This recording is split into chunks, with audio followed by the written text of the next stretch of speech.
note of members who press and may take further supplementaries at the end if we have time. And members wishing a supplementary on questions 4 to 6, please press at the relevant question. Question number 1, I call Douglas Ross. Thank you, Presiding Officer.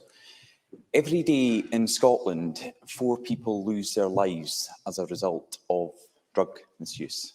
That's 4 lives every day cut needlessly short. Families mourning the loss of loved ones every single day in Scotland. This is a crisis. It is a national shame. The longer we wait, the longer we fail to act, the more lives will be lost. People are looking to this Parliament to deliver the solutions to halt this crisis and save lives. Today I published the Scottish Conservatives' Right to Recovery Bill to guarantee everyone who needs treatment for addiction can get it. I shared it earlier this morning with the First Minister. In June, she said she would look with an open mind at any proposals that are brought forward, including proposals for legislation. So will the First Minister commit to her government fully supporting our proposal to tackle Scotland's drug death crisis? First Minister.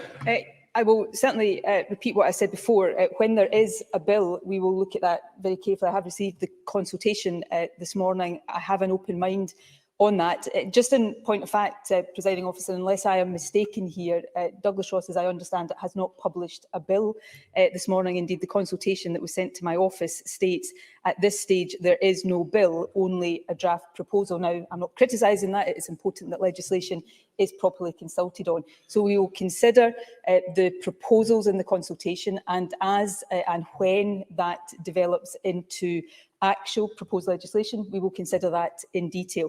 What I would say, though, in addition to that, and perhaps it's a point of agreement, I do think speed of action now is essential. We all know that legislation takes time to go through the proper processes.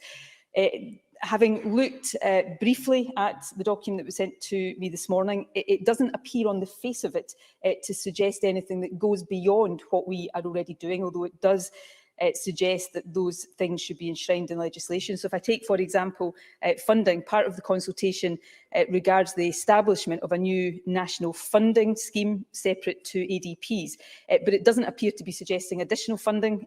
For example, it says that what is proposed is well within the 50 million annual spending already being delivered. So we will continue with the action we have set out. We will continue to take that action. I don't think it is right to wait for legislation, but I repeat again, we remain open-minded to looking at the details of legislation when that comes from the consultation that has been published today. Douglas Ross. The First Minister will be aware I'm going through the very detailed process of the non-government bills unit, and I'm following the advice of parliamentary officials, which I'm very grateful for that they have provided to myself and the party. On the issue of funding, we know that the money currently being spent on this issue to try and save people's lives is not getting to those who need it most, which is why we are saying there are alternative ways to do it. And I hope the First Minister continues to be positive in her response to the consultation and the legislation that comes forward.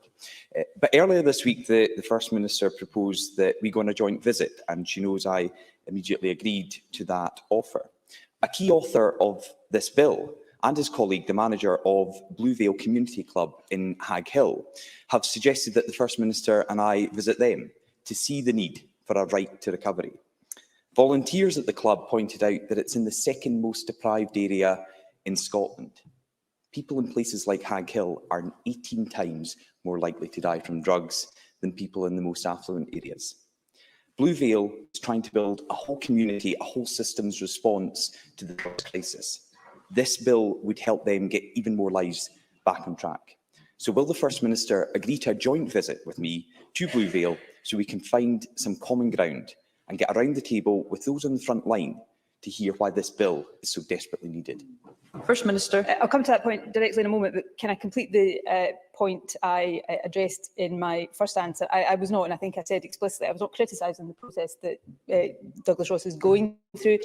To me, he said, I think, that he had published a bill this morning, and I simply was making the point that's not the case. So we will consider the consultation, we will consider that fully and with an open mind, and then when that is translated, as I expect it will be in the fullness of time, into an actual bill, we will consider that in the normal parliamentary processes that all legislation goes through. I do have an open mind. I hope we can find maximum common ground. I suspect there will continue to be issues that divide us on the correct responses to the drugs crisis, but I hope none of us in this chamber allow those issues to get in the way of the areas where we can build agreement and consensus.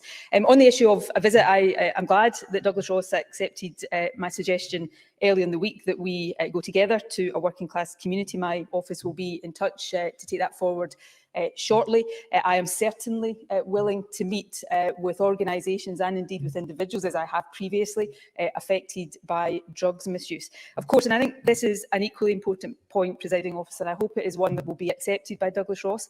The issues faced by working class communities go beyond drugs. Indeed, drug misuse can, in some cases, be a symptom of deeper issues, poverty, for example. So I'm sure Douglas Ross will agree with me that if we are to undertake such a joint endeavour, it will also be important to meet with, for example, those who have just had their universal credit withdrawn, driving them deeper into the poverty conditions that then sometimes lead to the other issues that we are talking about. So I look forward to finalising the details of that. I look forward to meeting with people who will no doubt have things to say about Scottish Government policy, about what we are doing, about what more they think we should do, but also people who are being deeply affected each and every day right now by UK Government policy that is doing a lot of damage in working class communities the length and breadth of the country. Douglas Ross. I'm grateful to the First Minister for that answer, and I give an unconditional acceptance to meet any community, anywhere, at any time, because this is an issue of national importance. I'm raising the issue about drugs deaths today because of the consultation I brought forward, and I know the First Minister has said this a couple of times. If I could just lay a bill right now, no, I think it's just important that everyone understands this. If I could lay a bill right now, I would. But the non-government bills unit, which the Parliament supports, sets out a very specific process for those not in government to go forward with. But we have heard from the Drugs Minister and others within the government that they were waiting to see our proposals. Our proposals are in the consultation document which was launched today. And this bill has been built by frontline experts like Favour Scotland. It has the backing of recovery groups across the country. One of those is... I'm sorry, this is a Continue, really... Mr Ross. Yeah, thank you, Presiding Officer. This is a really serious issue because I was saying what we are putting forward has been backed by recovery groups across the country. One of those is Recovery Enterprises in Kilmarnock. The founder, Mark Gallagher, says that people have, and these are his words, given up trying to access treatment because they see the system as broken. And that's why he believes we need to take forward the proposal I've launched today. Will the First Minister listen to these experts and, instead of delaying any longer, commit her government to backing our bill at stage 1 so that Parliament can properly scrutinise? Because the First Minister's concerns seem to be the lack of scrutiny. By saying right now that she would approve our proposals at stage 1 would give Parliament the opportunity to look at them in detail. First Minister. Presiding Officer, I'm genuinely trying to be helpful and to build some agreement here. I've said twice, I understand the process Douglas Ross is going through. My comments are not meant to be a criticism. I would simply ask him in return to understand the proper and due process any responsible government has to go through in considering legislation. I cannot engage with a bill that doesn't yet exist for the reasons that we have heard.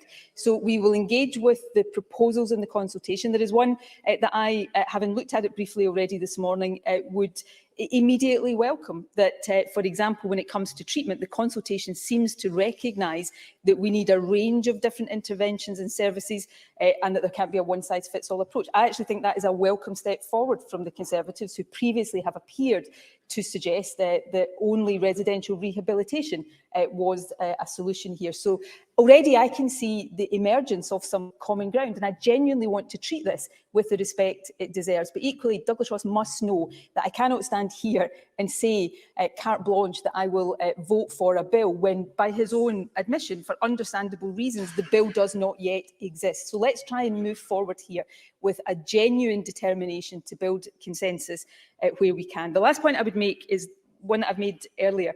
there is a real need here to move forward at pace with the best will in the world, and I think we're demonstrating this here today.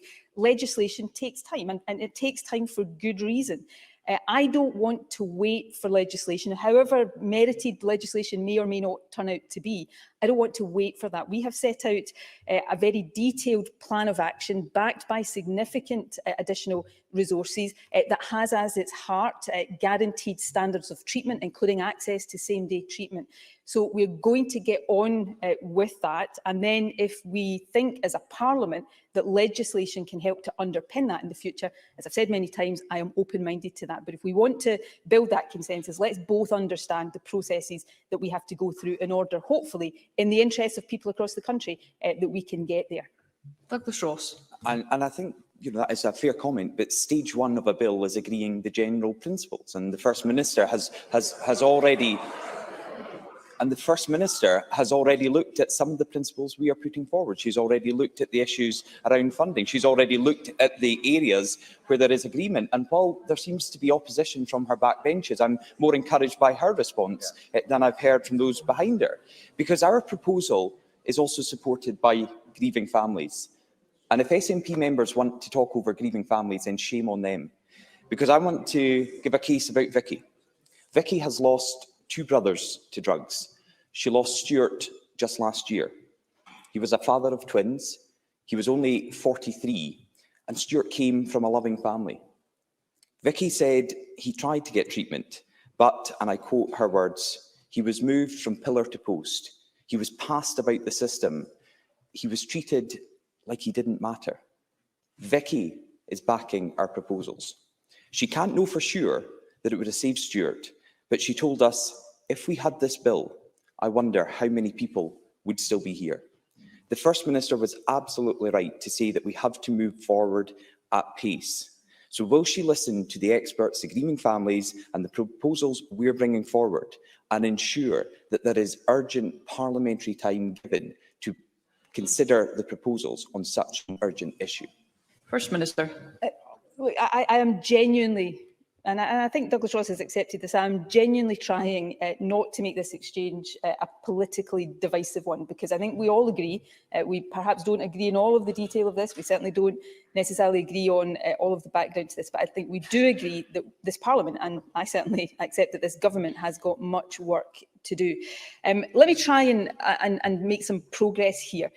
I can't agree to vote for a bill that doesn't yet exist, because I don't know what that bill in detail is going to say. But on the look, and I only received the consultation this morning, I've had the chance to have a brief look at it. I will study it in more detail. But if the broad sort of proposals there translate into the general principles of a bill, I think it would be likely that we would want to give that bill a fair wind through Parliament to see whether on the detail we can reach consensus. Now, I think any reasonable person, when we're talking about a bill that is not yet in existence, would think that is not an unreasonable response for a First Minister who has a duty to make sure we go through all the right processes as well to give. So I hope we can sort of agree that that is a reasonable starting point. And then on the fact that we have a duty, and it's a duty I feel very, very strongly, to make sure that what hasn't worked well in our drug treatment services in the past is rectified for the future.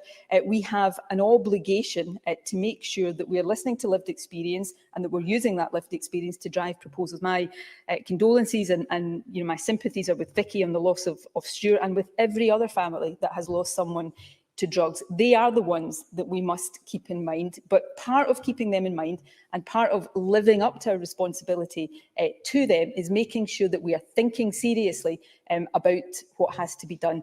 And that as we are considering, because we are demonstrating today in the time it takes, understandably, to even get a draft bill before Parliament, that legislation takes time, that we are moving on with various things now. And that's the commitment that the government has given and will continue to take forward. Point of order, Christine Graham. I just seek clarification, Presiding Officer. My objections when Douglas Ross was speaking from a sedentary position were that he seemed to be trying to bypass the non-governmental wills unit processes, which we all have to go through, which is a proposal, consultation, then a bill laid. And I seek clarification from these exchanges. Is Mr Ross trying to bypass the other members have to go through? I thank Ms Graham for her point of order. The member and other members will be well aware of the processes that a bill has to go through, and that will apply in this case as it would to any other bill. And I take Anna Sarwar, question number 2. 2 years ago, I stood in this chamber and revealed what brave NHS whistleblowers had uncovered about water contamination at the Queen Elizabeth University Hospital in Glasgow. It was met with denial, delay and attempts to bully in silence by the Health Board. 2 years on, we've had a discredited independent review, a case note review, the commencement of a public inquiry and ongoing police investigations. Every step of the way, we have had to fight the system to bit by bit, piece by piece, uncover the truth. Thanks to the case note review, we know that 2 children's deaths were linked to hospital infections. There is now a criminal investigation into one of those deaths, Millie Main. But the Health Board only referred Millie's case to the Crown when Millie's family applied for a fatal accident inquiry. They didn't take the opportunity then to refer the second child, and they didn't take the opportunity when the case note review was published. I met with the Crown. They didn't know the details of the second child and had to ask me to provide those details, again thanks to the bravery of whistleblowers. That case note review was commissioned by the Scottish Government. Why wasn't that child's death reported for investigation? First Minister. These are really serious matters that the government has and continues to take seriously. The government commissioned the independent review. I don't accept that it is a discredited independent review, but the government also accepted that there had to be further process in order to ensure that parents and families affected by what had happened at the Queen Elizabeth Hospital was fully and properly investigated. So this government established the public inquiry, which is now underway, and that inquiry will take its course and is completely independent of government and indeed, of course, of Greater Glasgow and Clyde Health Board. As Anna Sarwar has also said, there is a live police investigation into some of the cases that have been discussed in this chamber before. For all of these reasons, it would not be right, appropriate or indeed helpful to the families concerned for me to get further into the detail of any of these cases, given the processes, the independent processes that are underway. But I want to leave no one, as I have done before, in any doubt about how seriously I take these issues, how seriously the government takes these issues, and how determined we are through the processes we have established in the form of the public inquiry to get to the answers, to get to the truth, and then all of us as a parliament, of course, will have the opportunity to reflect on those findings and consider what further action is necessary. Anna Sarwar. I thank the First Minister for that answer, but I think she misses a fundamental issue here, which is this is still campaigners, families and whistleblowers having to take on the system to get answers rather than the system working in their favour. Because at the heart of this are grieving families. We know that one of the families hadn't been told the truth about why their child died and hadn't been contacted. The First Minister gave this chamber a personal commitment, every effort we made to contact that family. So I would appreciate an update on progress with that. But there's a fundamental issue here. In one case, Millie's family is fighting for answers. They now have a criminal investigation into her death. The other family has been kept in the dark, and up until now, there has been no criminal investigation into their child's death. These cases shouldn't be treated differently. It shouldn't take a family publicly fighting for answers. That's not acceptable. There should have been criminal investigations launched into both deaths as soon as the circumstances became clear. So why, First Minister, is it still falling to whistleblowers, families and campaigners to do the job of the Health Board and the job of the Scottish Government for them? First Minister. I simply don't think that I have the greatest of respect for whistleblowers. I have the greatest respect and obviously the greatest of sympathy for the families, and I would absolutely not hesitate to say that. But I go again to the point I made earlier on. It was this government, it was the previous Health Secretary, Jean Freeman, who commissioned and established the public inquiry. The public inquiry is now underway. There are criminal investigations underway. It is not up to me what cases are investigated from a criminal perspective and which are not. Rightly, that is not up to me, that is up to the police and the Crown Office. And I know, and again, just as in the previous, I think it's important to try not to divide on these issues, but to recognise the actions in this case of Anna Sarwar. I know he cares deeply about the families involved here, and that's why I also know he will recognise, at least I hope he recognises, that the worst thing I could do, standing here as First Minister right now, in light of the independent processes that are underway, a statutory public inquiry and criminal investigations, would be to in any way inadvertently prejudice either of these processes by getting further into the detail of this right now. We've done what I think is the right thing to establish the independent inquiry. It is entirely for the police and the Crown Office to determine what criminal investigations are undertaken. I think it is incumbent on all of us who do take these issues seriously, who want to get to the answers here, that we allow these processes to take their course. And then, of course, when we have the findings of them, this Parliament will have not just the opportunity, but a duty to reflect on any further action that is necessary. Anna Sarwar. I know the First Minister didn't give an update on the progress in finding the family, and I would appreciate that in response to this question. But I think she's also missing the fundamental point that it shouldn't take a family having to campaign in a newspaper in order to get a child's death investigated. That's fundamentally what's happened here. The reason why Millie Main's death is being investigated is because of the bravery of Kimberly Darroch to go onto the television and speak in a newspaper about what happened to her daughter. The other family doesn't have the opportunity to do that because they don't know what happened to their child. That cannot be a reason not to have a criminal investigation into that child's death. Now, months ago, I asked the First Minister to help find the family, and years ago, I asked her to hold the Health Board to account. And every time we asked them to take action, little happens. Every bit of progress has been fought for by the families and the campaigners. I know what she says about the public inquiry. That public inquiry was hard fought and won by the families and the campaigners, frankly, not by the government. Nicola Sturgeon was Health Secretary when the hospital was commissioned. She was First Minister when the hospital was opened and has been in charge throughout this scandal. Surely there must come a point when it stops being whistleblowers, families and campaigners taking on the state in order to get answers, and instead the state takes the side of the whistleblowers, families and campaigners to find the answers and get justice. Because we can't wait for the outcome of the public inquiry for families to get justice. That could take years. Words of sympathy from the First Minister are frankly wearing thin. What is it going to take for Nicola Sturgeon to take responsibility, own this crisis, get a grip of this rotten health board, and get the families the truth and the justice they deserve? First Minister. Sorry, before I go on to that question, I apologise for not addressing the point about the efforts to trace the second family. The last time Anna Sarwar asked about this, set out the steps that the Health Board had taken to try to locate the family. As I understand it, they have not located the family. As I absolutely understand it, that is not for the want of trying and effort, and that appropriate steps will continue to be taken. On the issue of criminal investigations, and this is a fundamental point of constitutional democracy. It is not up to the First Minister of the country at any time, whoever he or she may be, to determine what cases are and are not subject to criminal investigation. It would be deeply improper if that was the case.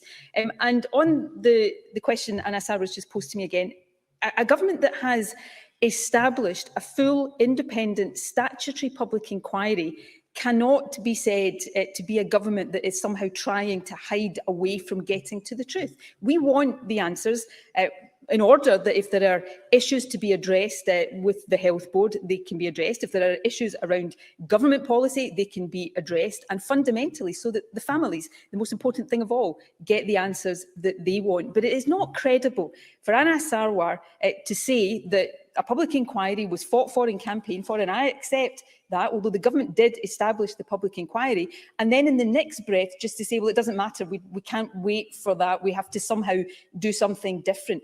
This is an independent statutory public inquiry. Those who have a genuine interest in getting to the answers and the truth now, I think, have a duty to allow that inquiry to properly do its work. That's what the government is going to do, and I would suggest that that is what Anna Sarwar needs to do as well. I call Jim Fairley. Thank you, Presiding Officer.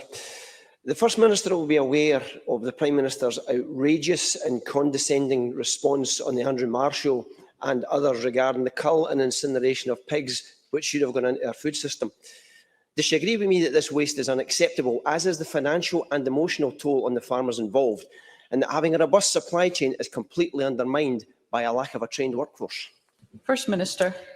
Yes, I do. I do think it was deeply regrettable that the Prime Minister treated the very serious issues of animal welfare with such disdain on Sunday, just as I think it was outrageous that he made an entire speech to his party conference yesterday and didn't mention the fact that on that very day his government had taken away £20 a week from the poorest families across the country. In terms of the specific issue Jim Fairley raises, the government is monitoring this very carefully. At the heart of it is labour shortages, which are impacting on many sectors of our economy. Those labour shortages have been significantly exacerbated by the ending of freedom of movement that came about because of Brexit. We will do what we can through employability and skills work to try to address that, but fundamentally the answers and the solutions have to lie with the UK government, and I would call on them to take urgent action to make sure that these problems that are being experienced already do not get even worse as the winter progresses. I call Alexander Stewart. Thank you, Presiding Officer. There have been long-standing issues with mental health treatment in my region. It is therefore troubling to learn of reports of inappropriate admission of children under 18 into adult psychiatric wards. First Minister, it is vital that young people with often complex needs get the help they need and deserve. Therefore, what action will the Scottish Government put in place to address these failings?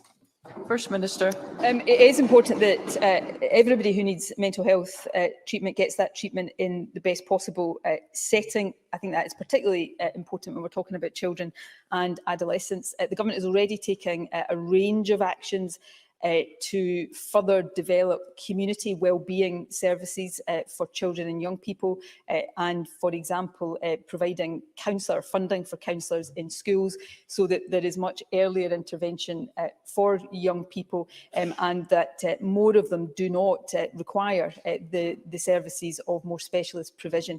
So there's a range of work underway here, which will continue to progress with additional funding over the months to come. Daniel Johnson. Thank you, Presiding Officer. Yesterday, an employment tribunal upheld former police officer Rona Malone's claims of victimisation against Police Scotland. The judgment was damning.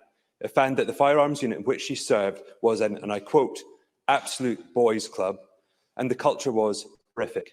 It also found evidence provided by officers from the Professional Standards Department, the department responsible for investigating complaints within the police, as implausible and wholly unsatisfactory. Now, I'm sure the First Minister, like me, has huge respect for the work that police do, both locally and nationally. However, I'm concerned that this experience of Ms Malone is not unique. In recent years, I've been approached by female officers raising issues regarding culture, out-of-hours behaviour, deployment rotas and equipment. Their complaints often being lost in a system that is difficult and stressful to navigate, ultimately leading to those officers resigning from the force rather than pursuing their complaints. I know Rona McLean, I've spoken to her, so can I ask the First Minister to join me in commending her for her bravery in pursuing her complaint? And in light of the Sarah Everard issues, does she feel that there is a need for a fuller investigation and inquiry into the culture and practice within Police Scotland regarding sexism and misogyny? First Minister. Well, firstly, can I take the opportunity to pay tribute to Rona Malone and to say how deeply troubling I think the findings of the tribunal were, and I would commend her bravery in taking that case. The findings, though, do paint a picture that should trouble all of us, and I think it's really important that in confronting these issues, as we all must do, that we do not consider that any case like this, or do not assume that any case like this is necessarily an isolated incident.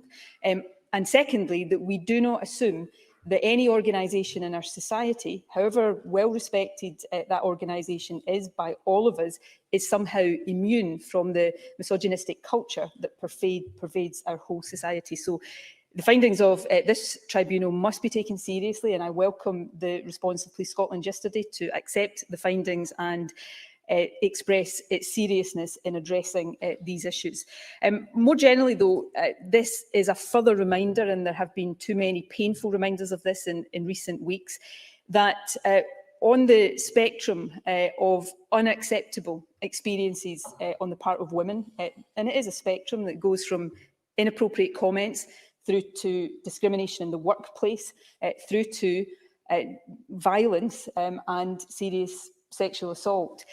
Behind all of the behaviours, experiences rather, on that spectrum lies unacceptable behaviour on the part of men. And that is the problem that has to be addressed and has to be rectified. Now, I am old enough and have seen you know, like all women, at some stage of that spectrum, I've experienced this over the years. So I don't say this lightly because, you know, it's taken too long to get to this point, but I hope we are finally at a watershed moment and a turning point where we stop expecting women to fix these problems and we put the full glare where it belongs on men who behave in a deeply unacceptable and misogynistic way. And I would say to all men in this chamber and all men across the country, challenge it if it's on the part of other men that you know, challenge your own behaviour, and then let's collectively as a society turn the page and turn the corner so that women can live free of the fear of harassment, abuse, intimidation, violence, and in the worst cases, death.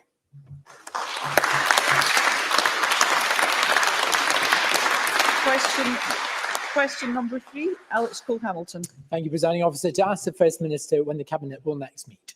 First Minister. Tuesday. Alex Cole-Hamilton. I'm very grateful for that reply. Muscle spasms, chronic fatigue, diarrhoea, air hunger to the point of gasping for breath. Figures released today show that 79,000 people in Scotland are now living with long COVID. It could be the biggest mass disabling event since the end of the First World War. The Scottish Government's initial intervention could only help 60 people a month, which is why the much delayed long COVID plan published last week should have been transformative. But I've spoken today with a constituent who suffers from long COVID. He was, in his words, devastated to discover that nothing has changed. Now, I have warned before that people with the condition are better off moving to England, where there are well-established clinics and a care pathway, and nothing in this document will match that. Long COVID Scotland have been trying to meet the Health Secretary, but he has refused them at every turn. If he hasn't met them, how can he possibly know what they need? So will the First Minister either meet them herself or instruct her Health Secretary to do so at the earliest possibility? First Minister. I believe the Health Secretary has met with long COVID patients, and I'm sure he would be more than willing to meet with others. This is a serious issue and one that we are going to be living with the impact of for some time.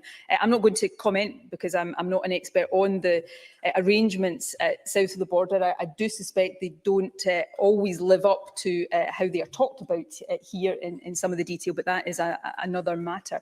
We have published the long COVID strategy that Alex Cole-Hamilton refers to. There are 16 different commitments in that.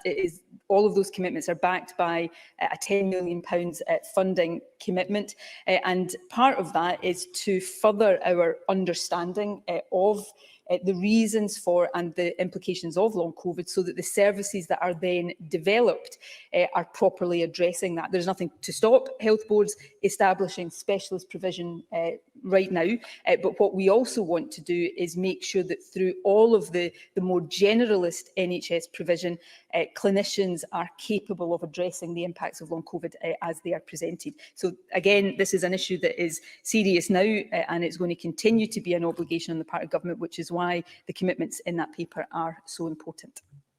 I call Bob Doris.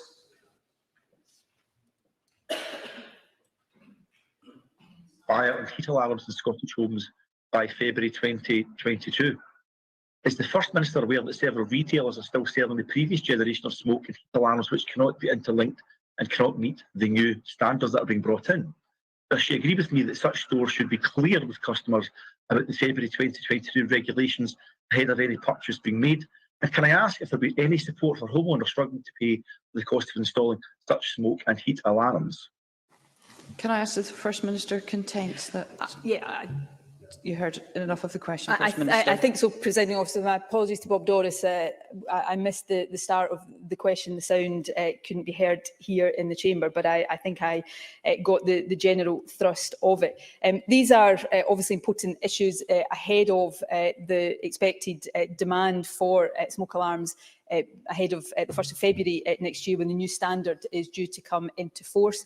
There's significant public interest because of the public awareness campaign, but we do know that some retailers may have short-term supply issues. We have, though, been assured by manufacturers that there is a sufficient supply of alarms available to meet that expected demand.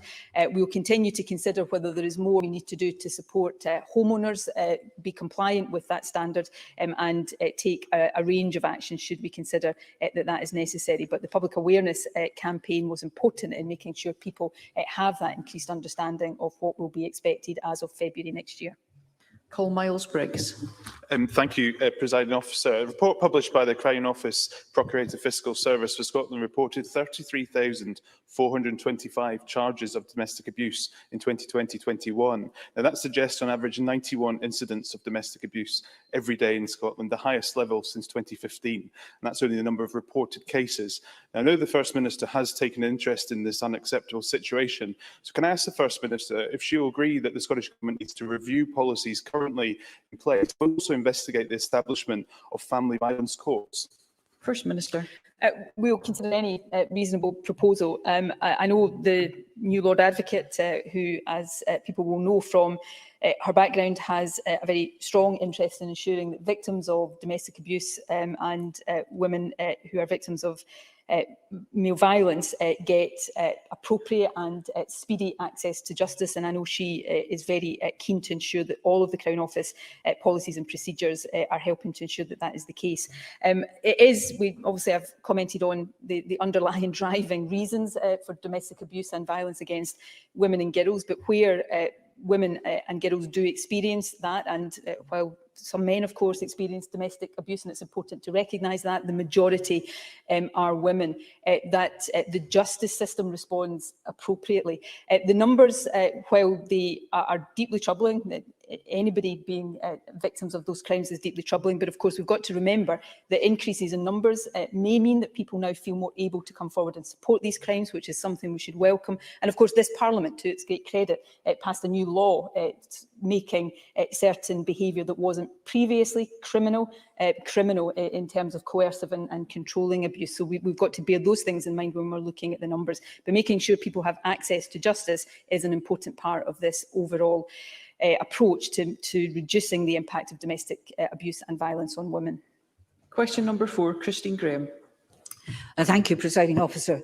To ask the First Minister, in light of this being Libraries Week, what the Scottish Government's response is to reports that some libraries remain closed. First Minister. But Libraries Week is an opportunity to celebrate the contribution libraries make to our communities. A small number of libraries across the country have not yet reopened after the COVID closures.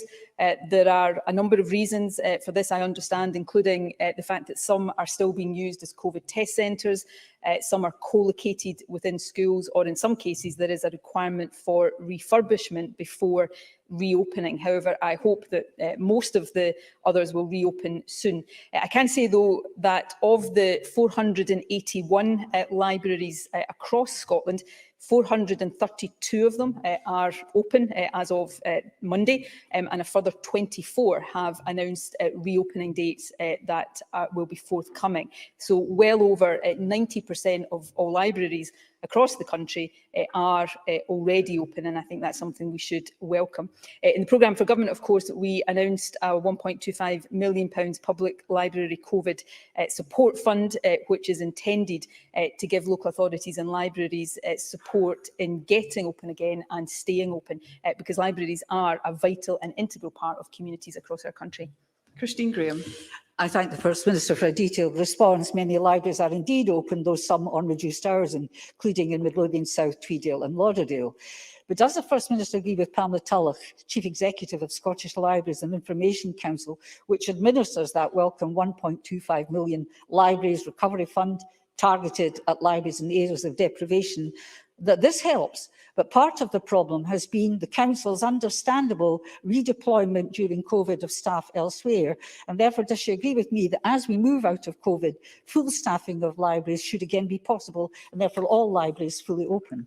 First Minister. Yes, I do agree with that. I think it is important. I think everybody recognises, or everybody who's been reasonable, recognises the impact of COVID, not just on lives, but on many of the other services local authorities deliver. So there is a period of getting back to normal, of reconfiguring services that had to be reconfigured going into COVID. But it is important that libraries can fully reopen unless there is a very good reason, a need for refurbishment, for example, or being used as a test centre where that cannot happen. Because libraries are important to give people, young people in particular, access to books. It was access to a library that fueled my own love of reading when I was younger. That is vitally important. But these days, libraries are used for many other things as well. And it's important that that community provision is there, which is why in Glasgow, where my own constituency is, the vast majority of libraries are open again, and that is welcome, as is the case across the country. But it's important that we support councils to get the remaining ones open as quickly as possible. Question number 5, Megan Gallagher. To ask the First Minister whether the Scottish Government will review the implementation date for changes to allow parents to defer their child's start at primary school. First Minister. Of course, entry to school can be deferred if a child is not yet 5 on the first day of primary school. Not all deferred children are yet automatically entitled to a funded place in early years education. However, we have introduced new legislation to guarantee funding for early learning and childcare during any deferred year. This legislation will come into force from August 2023.